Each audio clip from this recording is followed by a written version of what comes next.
मंच कलाओं का क्षेत्र बहुत विस्तृत है और वे आपदा प्रबंधन के क्षेत्र में भी महत्वपूर्ण योगदान कर सकती हैं। धन्यवाद। अब हम उद्घाटन संबोधन के लिए professor doctor Ramesh Chandra Gaur, professor एवं संकाय अध्यक्ष प्रशासन, इंदिरा गांधी राष्ट्रीय कला केंद्र, IGNCA नई दिल्ली, यहाँ उपस्थित हैं। प्रोफेसर गौड़ IGNCA के सबसे वरिष्ठ संकाय सदस्यों अधिकारियों में से एक हैं और सदस्य सचिव के दौरे पर या उनके छुट्टी पे होने के दौरान वे उनका कार्यभार भी संभालते हैं।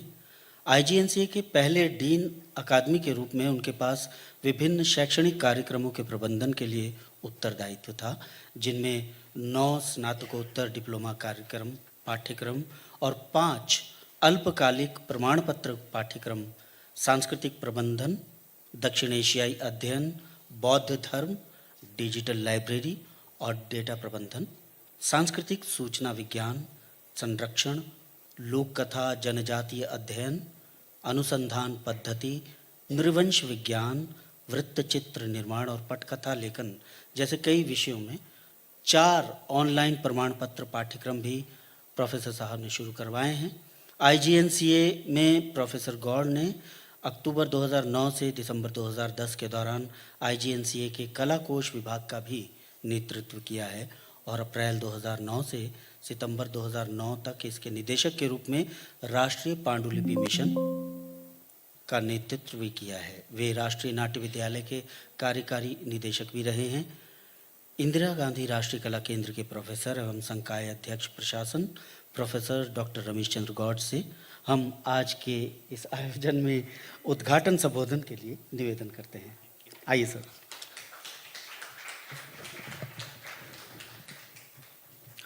Namaskar, eminent dignitaries on dais, respected Madam Dr. Sandhya Precha ji, Honorable Chairperson Sangeet Natya Academy, Sri Safi Hassan Rizvi ji, Executive Director NIDM, my dear friend Dr. Sri Raju Das, Secretary Sangeet Natya Academy, my ex-colleague Dr. Najia Akhtar and Dr. Arkwa Sarkar NIDM, and eminent guests, dear participants. It indeed a great honor to be with you to share some of my thoughts on this very, very important topics. So first, let me congratulate both the institution for this such an important initiative, which is very much required. Since last 2 years, I have been engaged with safeguarding the documentary heritage. My particular focus is documentary heritage, but during my period as a director of an NSD, I have an opportunity to look after this performing arts also. So we'll share some of my thoughts and experiences how performing arts can be a catalyst in disaster risk reductions. If you allow, I will go that there because there is small PPT, because performing art is all about visuals. I just want to show something to you.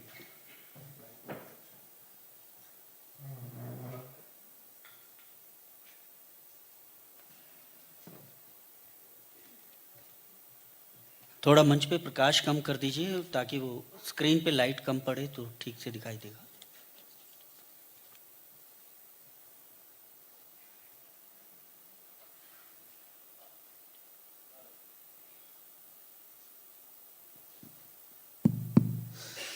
Next slide, please.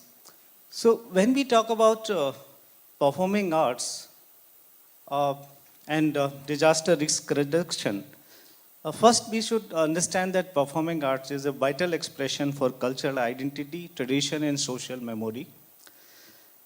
And whenever there is a disaster, there is always impact on culture sector as well.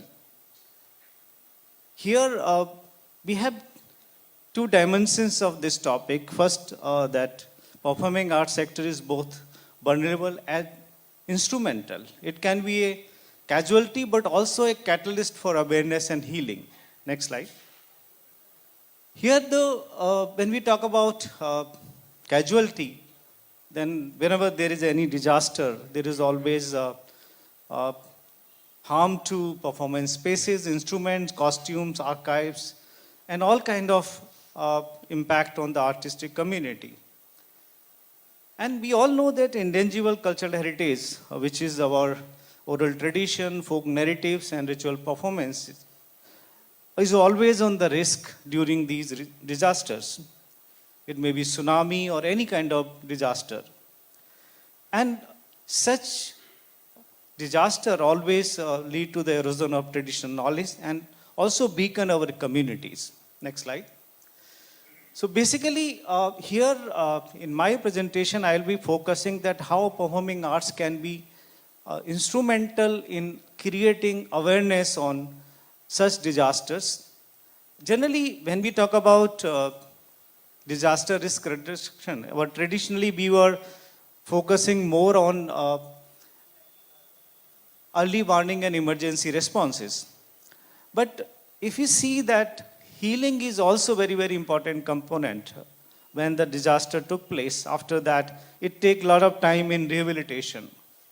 So in this context, I think it is very, very important because some kind of trauma emerged after these kind of disaster definitely need certain kind of emotional or some kind of healing which help them in recovering from that trauma. Next slide. So how this performing arts can be helpful in creating that kind of awareness and also preparedness in such situations. Next example. Next slide. So if you see that we have different form of art, street theater, which is a very, very important tool for social messaging. We have been hearing about natya therapy, music therapy, and various kind of other storytelling, puppetry, folk performances. Madam Chairperson has also given certain example. So there are a number of ways where performing arts can be instrumental in creating awareness. Now, it is our responsibility and duty to develop certain kind of models and certain kind of policies, programs, and certain kind of strategies to use these important performing art forms in different areas of both awareness creation and also various kind of healing and rehabilitation. Next slide. So when we talk about preparedness, definitely performing art is a very, very strong instrument to create an awareness among the young minds because we are always attracted towards visual performances. And when you make something which is visually attractive, people get it very, very quickly. And that is the important area where performing art can be very, very instrumental because through creative expression, we can create or remove a lot of misconceptions. Next slide. There are a number of examples where performing arts has been used as an instrument. This was a case post-2011 tsunami in Japan, where No and Kabuki used in shelters for trauma healing and community restoration. And there was a full-fledged government support to enable various kind of mobile theaters and safeguarding of endangered practices in the Japan during that period. Next slide. Another example we have from Philippines, where after Typhoon Haiyan, there was a number of interactive plays in evacuation camp. And also there were a lot of school outreach program in the schools, both for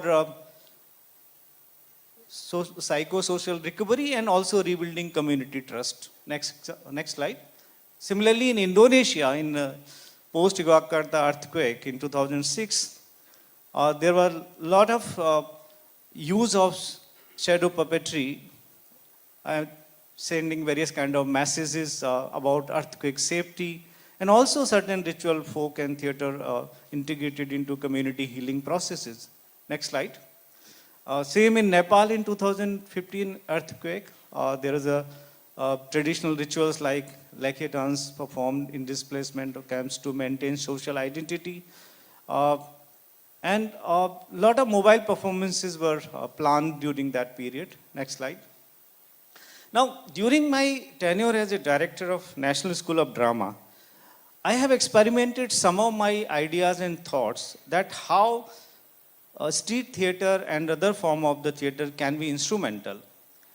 Next slide. Now, MHA is here at that time with the Ministry of Home Affairs, cyber crime departments. We organized 75 cyber crime performances in 22 states. And all these performances were in regional languages. Like I just give you some idea about the preparedness. Team of NSD and MHA sit together. We engage certain script writers. We prepared some 7-8 scripts, and out of that 2 were selected. And then we identified theater groups in all over India in different states, and we given them the script which were initially in English and Hindi. And these groups, they belongs to different regions. They translated into the local languages.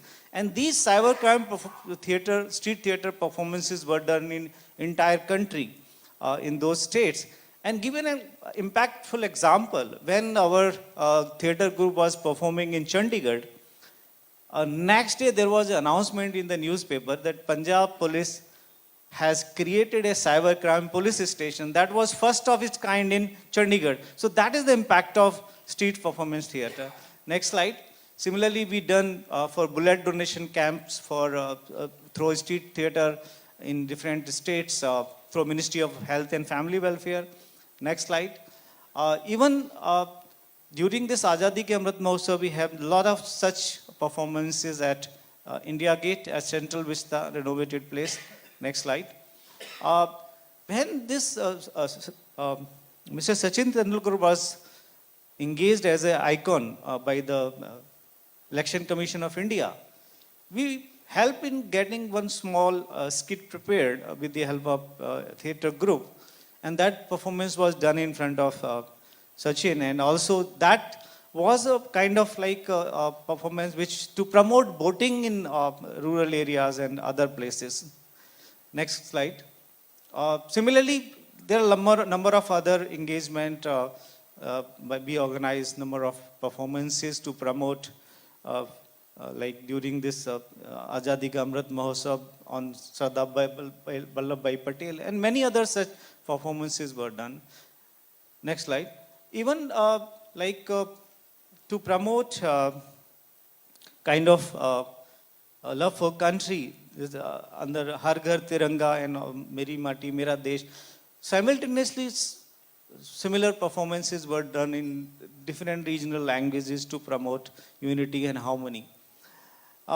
Even when I was leaving, there was a request from Ministry of Rural Development that they want some kind of like performances in each block. Maybe something 6,000 street performances were planned during that particular period. So that's the kind of impact of performing art, and that can lead to awareness, and this kind of performances, when performed liably, have greater impact than advertisements and television and internet. Next. So definitely, when we talk about this particular topic, disaster risk reduction, IGNC is continuously working with UNESCO. Currently, we are organizing such workshops on library materials in different parts of the country. We have already organized 6 such workshops. Last one was in Ladakh just last week. So in that, we are framing disaster risk reduction policy for certain artifacts and art objects, but definitely similar kind of disaster risk reduction policy can be prepared for using performing art as a tool. Next slide. So definitely there are certain challenges. We are not used to, because like when I started this at NSD, I think prior to this, there was hardly such a structured example of using street theater for social messaging. And also, sometimes we don't have proper funding allocated for this kind of thing.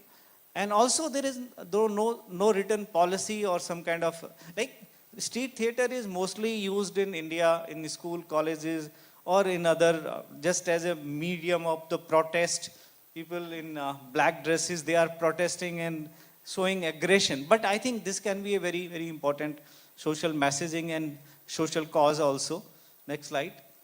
So I think we should develop first a cultural DRR framework for performing art. And we also need to train our artists in this new form of social messaging.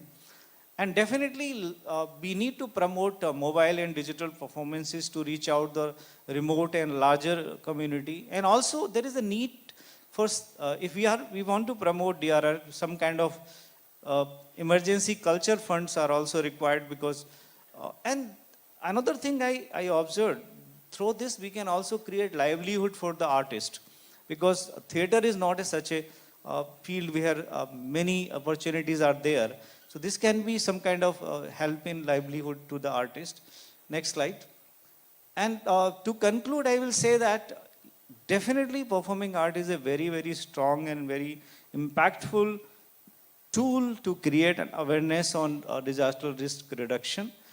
And I think even in our School of Performing Arts, we need to incorporate some kind of elective courses, because artists should be trained.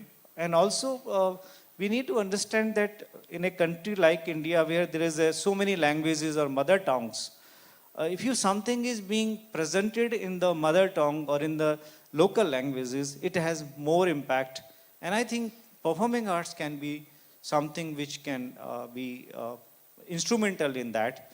And I suggest that institution like Sangeet Natak Academy, National School of Drama, NIDM, and if required, IGNCA can come together to frame a policy in this regard. This workshop can lead some kind of policy framework, and I'm sure that discussions taking place in this can be helpful in drafting that policy. With this, I thank NIDM and SNA for giving me this opportunity to share my thing. Thank you very much.